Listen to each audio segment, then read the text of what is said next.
जय Hind defence lovers. आज की टॉप हेडलाइंस कुछ इस प्रकार है। नागालैंड में हुई फायरिंग के दौरान एक जवान के साथ 13 सिविलियंस की भी गई जान। रशियन राष्ट्रपति की भारत यात्रा से पहले रशिया ने भारत के लिए शिप किए 2 S-400 एयर डिफेंस सिस्टम के यूनिट। पाकिस्तानी वॉरशिप को डुबोने वाली इंडियन नेवी की किलर स्क्वाड्रन को भारत के राष्ट्रपति सम्मानित करेंगे प्रेसिडेंट्स स्टैंडर्ड से। संधायक क्लास की 3300 टन वाली पहली लार्ज सर्वे वेसल को किया गया है आज लॉन्च। और मिराज फाइटर का चोरी हुआ टायर पुलिस ने किया रिकवर।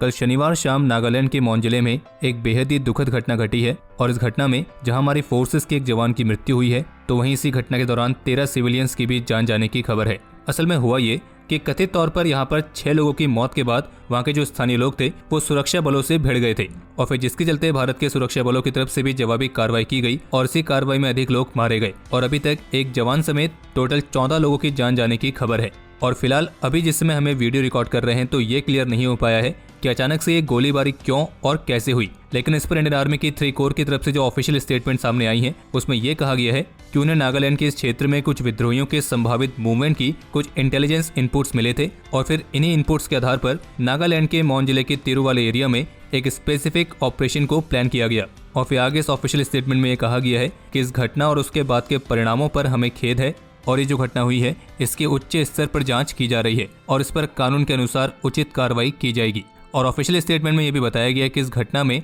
सुरक्षा बलों को भी गंभीर चोटें आई हैं, जिनमें से एक सैनिक की मौत हो गई है। और बाकी इस घटना के दौरान जो फायरिंग हुई तो उस फायरिंग के चलते जो वहाँ के स्थानीय लोग थे वो काफी गुस्से में आ गए और जिसके परिणाम स्वरूप उन्होंने सुरक्षा बलों की गाड़ियों को आग लगा दी। और जबकि इस घटना पर नागालैंड के मुख्यमंत्री, केंद्रीय गृह मंत्री और अन्य सभी हाई अथॉरिटीज की तरफ से दुख व्यक्त किया गया है और नागालैंड के मुख्यमंत्री ने इस घटना की निंदा की है। और जबकि कुछ मीडिया रिपोर्ट्स में सोर्सेज के हवाले से यह भी दावा किया गया है कि ये मिस्टेकन आइडेंटिटी यानी कि गलत पहचान वाला मामला हो सकता है। और आपको ये भी क्लियर कर दें कि जो कुछ रिपोर्ट्स में ये कहा जा रहा है कि ये मामला मिस्टेकन आइडेंटिटी यानी कि गलत पहचान का हो सकता है, तो आपको बता दें कि इस वाले दावे पर फिलहाल अभी ऑफिशियल्स की तरफ से कमेंट आना बाकी है। तो इसलिए इस पूरी घटना के किसी भी कंक्लूजन पर पहुंचने से पहले हम आपको यही कहेंगे कि अभी ऑफिशियली इस घटना पर बाकी के इनपुट्स आने का इंतजार करें।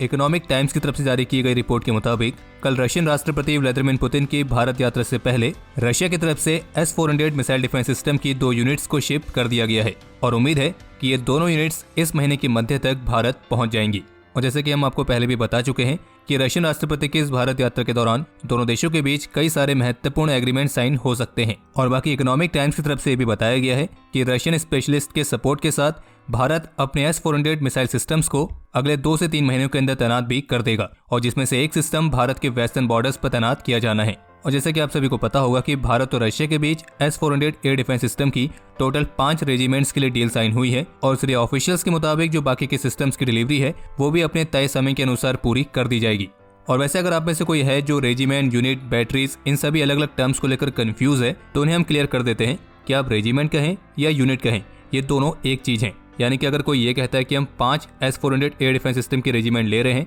तो आप इसको ऐसे भी कह सकते हैं कि S-400 एयर डिफेंस सिस्टम की 5 यूनिट ली जानी है और हर एक यूनिट और रेजिमेंट में 2 बैटरीज आती हैं और हर एक बैटरी में 4 लॉन्चर्स और 1000 मिसाइल्स रहेंगी। यानी कि आप इसको ऐसे कह सकते हैं कि भारत रशिया से S-400 एयर डिफेंस सिस्टम की 5 रेजिमेंट्स या फिर 5 यूनिट्स ले रहा है और इन 5 रेजिमेंट्स को मिला के भारत को total S-400 air defence system की 10 बैटरीज मिलेंगी। उम्मीद अगर किसी को इस बात का कंफ्यूजन था तो वो क्लियर हो गया होगा। और हाँ, बाकी अगर आप में से कोई ऐसा है जो ये जानना चाहता है कि S-400 एयर डिफेंस सिस्टम काम कैसे करता है तो आप हमें कमेंट सेक्शन में लिख के बता सकते हैं और अगर इस वीडियो को 20,000 लाइक्स मिलते हैं तो हम इस पर एक डेडिकेटेड वीडियो जरूर बनाएंगे।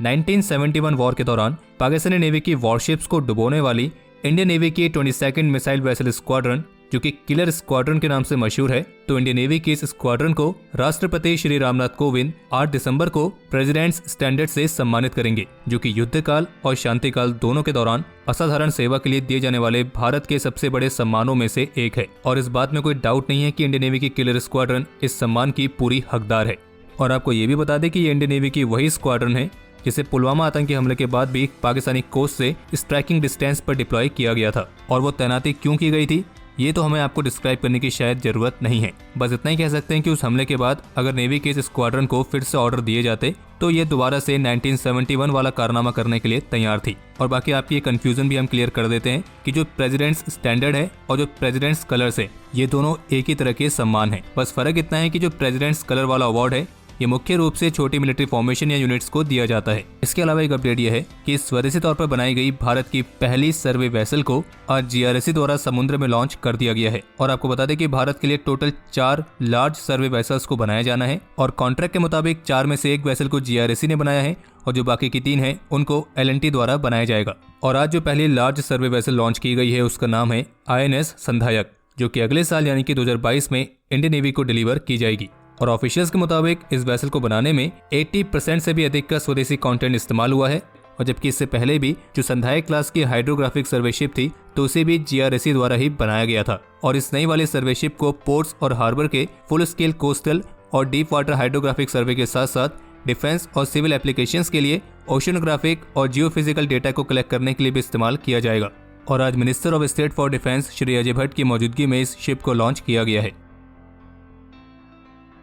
अभी जो उत्तर प्रदेश में इंडियन एयरफोर्स के मिराज 2000 फाइटर के टायर के चोरी होने की एक विचित्र घटना घटी थी, तो अब इसी विचित्र घटना से जुड़ी हुई एक और विचित्र जानकारी सामने आई है और वो यह है कि जो टायर चोरी हुआ था उसे अब पुलिस ने रिकवर कर लिया है। और ये टायर रिकवर कैसे हुआ इसके बारे में लखनऊ पुलिस की तरफ से जो एक ऑफिशियल स्टेटमेंट जारी की गई है तो उसमें यह बताया गया है कि 2 लोग 4 दिसंबर को बख्शी का तालाब एयरफोर्स स्टेशन पर टायर लेके खुद आए और उन्होंने ये दावा किया कि उन्हें यह टायर रोड पर पड़ा हुआ मिला और इसे ट्रक का टायर समझकर वो इसे अपने घर ले गए। और पूछताछ के दौरान इन दोनों व्यक्तियों ने बताया कि फिर जब 3 दिसंबर को न्यूज में इन्होंने देखा कि एक टायर फाइटर जेट का चोरी हो गया है तो ये देखकर वो डर गए कि ये टायर शायद वही है, क्योंकि न्यूज में शहीद पथ की घटना बताई गई थी और ये टायर उन्हें वहीं से मिला भी था और वो किसी आम टायर से काफी अलग भी था। तो इसलिए वे इस टायर को लेकर खुद बख्शी का तालाब एयरफोर्स स्टेशन पर पहुंच गए और फिर जहां इंडियन एयरफोर्स के ऑफिशियल्स की तरफ से इस बात की पुष्टि कर दी गई कि ये वही टायर है जिसका थाना आशियाना पर चोरी का मुकदमा पंजीकृत किया गया है। और बाकी ये घटना इतनी विचित्र लग रही है कि अभी इस पर बोलने के लिए हमारे पास शब्द भी नहीं है।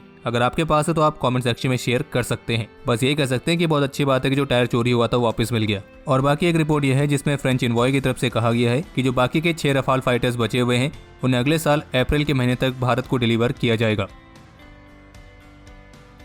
कल 6 दिसंबर से भारत और मालदीव के बीच एक्यूवरी नाम की जॉइंट मिलिट्री एक्सरसाइज के 11वें एडिशन को आयोजित किया जाएगा। और ये जो एक्सरसाइज है ये 6 दिसंबर से 19 दिसंबर तक कडू आइलैंड पर आयोजित की जाएगी। और ऑफिशियल्स के मुताबिक इस जॉइंट मिलिट्री एक्सरसाइज में रिगोरस ट्रेनिंग के अलावा डिफेंस कॉपरेशन और बायलैटरल रिलेशंस को बढ़ावा देने के लिए कुछ कल्चरल और स्पोर्ट्स एक्टिविटीज भी कंडक्ट की जाएंगी। इसके अलावा भी हाल ही में चाइना में स्थित south west university of political science and law के विजिटिंग प्रोफेसर जो कि चाइना इकोनॉमिक नेट के स्पेशल कमेंटेटर भी हैं और जिनका नाम है चेंग जीजोंग, तो इन्होंने अपने एक आर्टिकल में अपने व्यूज एक्सप्रेस करते हुए ये लिखा है कि भारत हमेशा चीन, उसके अन्य पड़ोसी देश और क्षेत्रीय शांति और स्थिरता के लिए एक समस्या रहा है और इसलिए इस चाइनीज प्रोफेसर ने भारत को एक रीजनल ट्रबल मेकर कहा है। मतलब कमाल की बात यह है कि जिस देश के अपने हर एक पड़ोसी के साथ सीमा विवाद है उस देश का प्रोफेसर भारत को इस क्षेत्र की शांति और स्थिरता के लिए समस्या बता रहा है। और भले इस आर्टिकल में कहा गया हो कि ये व्यूज इस चाइनीज प्रोफेसर के हैं,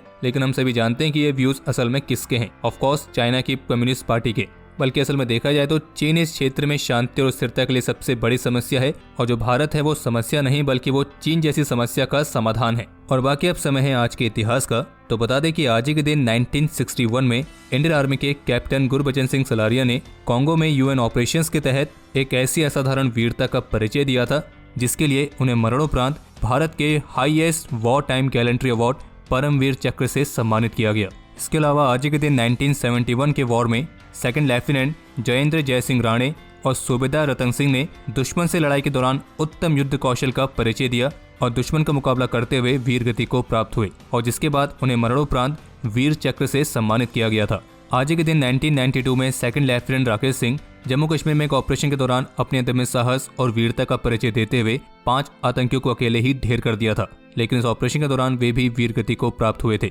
और फिर मरणोपरांत उन्हें अशोक चक्र से सम्मानित किया गया। और जबकि आज ही के दिन 1971 के वॉर के दौरान इंडियन एयरफोर्स के स्क्वाड्रन लीडर जेएम मिस्त्री, फ्लाइट लेफ्टिनेंट जीएस राय और फ्लाइंग ऑफिसर केएल मलकानी ने भी अपने जीवन का सर्वोच्च बलिदान दिया था और जिसके लिए इन तीनों योद्धाओं को मरणोपरांत वीर चक्र से सम्मानित किया गया। और जबकि इसी 1971 वाले वॉर के दौरान आज के दिन पंजाब रेजिमेंट के major Kuldeep Singh Chandpuri, parachute regiment के lieutenant colonel S Bhavani Singh, Dogra regiment के lieutenant colonel NS Sandhu, corps of signals के brigadier KG Shankar, Dogra regiment के कैप्टन देवेंद्र सिंह अलावत, गोरखा राइफल्स के सूबेदार S पुन, डोगरा रेजिमेंट के हवलदार R कुमार, राजपूत रेजिमेंट के captain NS Rajawat, Punjab regiment के सिपाही S सिंह, इन सभी वीर योद्धाओं ने आज के दिन अपने अदम्य साहस और वीरता का ऐसा परिचय दिया जिसने दुश्मन का मनोबल पूरी तरीके से तोड़ दिया था। और आज के दिन 2014 में उरी में चलाए गए एक ऑपरेशन के दौरान लेफ्टिनेंट कर्नल संकल्प कुमार, लांस नायक गुरमेल सिंह, हवलदार सुभाष चंद और कांस्टेबल संजय कौल भी वीर गति को प्राप्त हुए थे।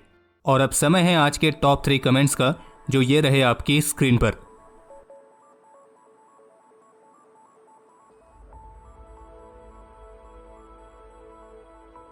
तो हमारे आज के इस एपिसोड के लिए इतना ही। उम्मीद है आपको एपिसोड पसंद आया होगा। अगर पसंद आया तो वीडियो को लाइक जरूर करें, ज़्यादा से ज़्यादा शेयर करें। इस वीडियो को लेकर कोई भी सुझाव हो, सवाल हो, उसके लिए कमेंट सेक्शन ओपन है। और अगर आपने चैनल को सब्सक्राइब नहीं किया है तो सब्सक्राइब करना ना भूलें।